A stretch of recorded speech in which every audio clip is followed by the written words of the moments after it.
We're going to take a look at some uses of the tools in Google Drawings and get you more familiar with those. And I do want you to remember throughout this whole process that this is not an art project. I am not an art teacher, so don't feel any pressure to be super artistic. All you need to do is your best and show me that you can use the different tools that I show you. So first thing you're going to do is go to your Google Drive. As you can see, I am already there. And in your Google Drive, if you don't already have one, please now create a folder specifically for this class and to save things for this class. So I'm just going to title it Computer Apps, click Create, and then I'm going to open it up and go back to the New button, mouse over the word More, and go down to Google Drawings and open up Google Drawings. And we're going to title this drawing that we're going to use here Practice, because this is where we're going to practice using a bunch of different skills. Okay, and I'm going to start with the area of Google Drawings that you're going to use the most. And as I said, this is not an art project. So most of the things that you're going to create in Google Drawings are going to be using things that already exist and just kind of manipulating them in ways that make it look good. So in the Insert menu, sorry, lost my cursor there for a second. There we go. We're going to start with, let's actually insert a text box first, even though it's not the first thing listed there. So click on text box and your cursor changes to a little crosshair. I'm going to click and drag and just draw a simple box and then type something. While you're doing this, you should be following along with me doing what I'm doing, but you don't have to type exactly what I'm typing. You don't have to format it like I'm formatting and so on. And just like if you were working with a Google Doc, you can highlight your text, change the font, make it bigger, smaller. You can change the formatting styles, and you can do all kinds of other wacky things like change the background color, add a border, and make the border thicker, and change the style of the border.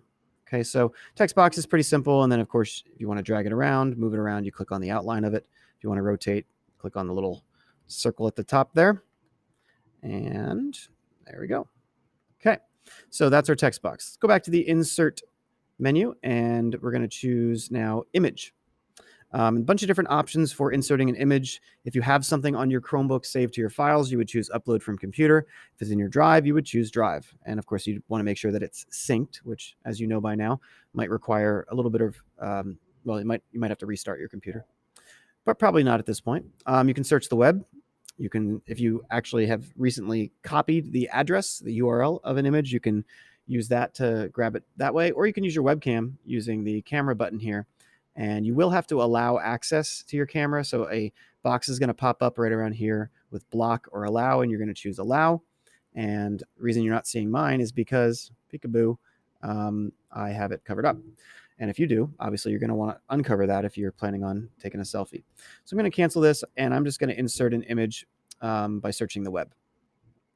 And by now you know that usually I search for dog, and here's a bunch of photos of dogs. But if I want to specifically look for an illustration of dog, I'm going to type in dog illustration. And now I just get little graphics of dogs. I want to use this one. I'm going to insert that. And just like with any other object, you can move it around.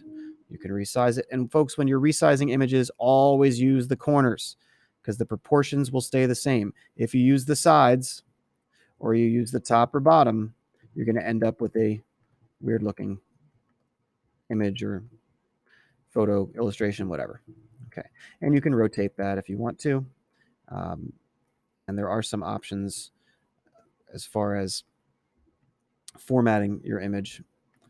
If you go to format options, you can see some different things you can play with there, but I'm not going to show those right now. Feel free to play with them on your own. Back to the Insert menu, and we're going to take a look at, let's see, there's shapes. You can pick from a shape there, and you simply just get your crosshairs and you draw, and then you can format that just like you could with the text box, and so on. Continuing in the Insert menu, I'm going to skip past Table and Chart and Diagram. I'm going to go to Word Art. Word Art is great for titling anything that you're creating, much better than a text box because it's, well, we'll see. When you add, not a text box, there we go. When you add Word Art, You can change the font just like you can with a text box, but it's bigger and bolder, and when you resize it, it resizes the whole thing, not just the box that surrounds it. And then if you mess around with make a gradient here, looks cool, and give us a nice thick border. Okay, make it easier to read, and so on. So you can do if you're titling something, like if this was my awesome project or something like that, use word art.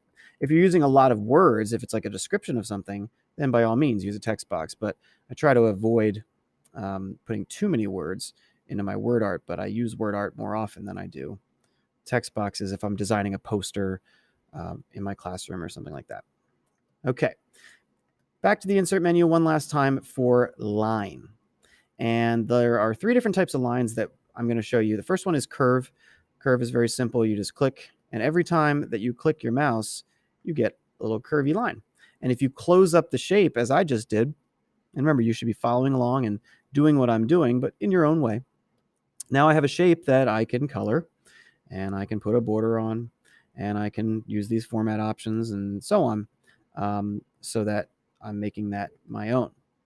Now the next type of line is called polyline. This is my favorite. Polyline, every time that you click, you get an angle. So you can draw some shapes that way. And again, just like with the curve, if you close the shape, you're going to be able to color it in. Now, if you don't close a shape, like I'm going to just do this, for example, I was not trying to draw a triangle there. Okay. I was going to try to draw a rectangle. Okay. But again, I keep getting these triangles. So what you have to do, like you can't just draw a line and then draw another line and then so on. You have to draw the whole shape at once, or you're not going to end up getting what you want. Okay, so you have to draw them all at once. And once you have it done, once you've drawn your shape that you want to draw, you can either go back to the origin point, or you can simply double click and that will close up the shape. Now notice, or maybe you don't notice, but there's no border around the whole thing here.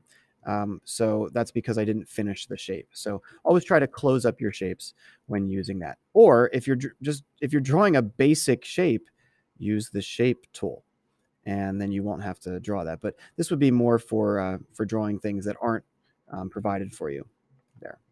And I'm going to delete this guy.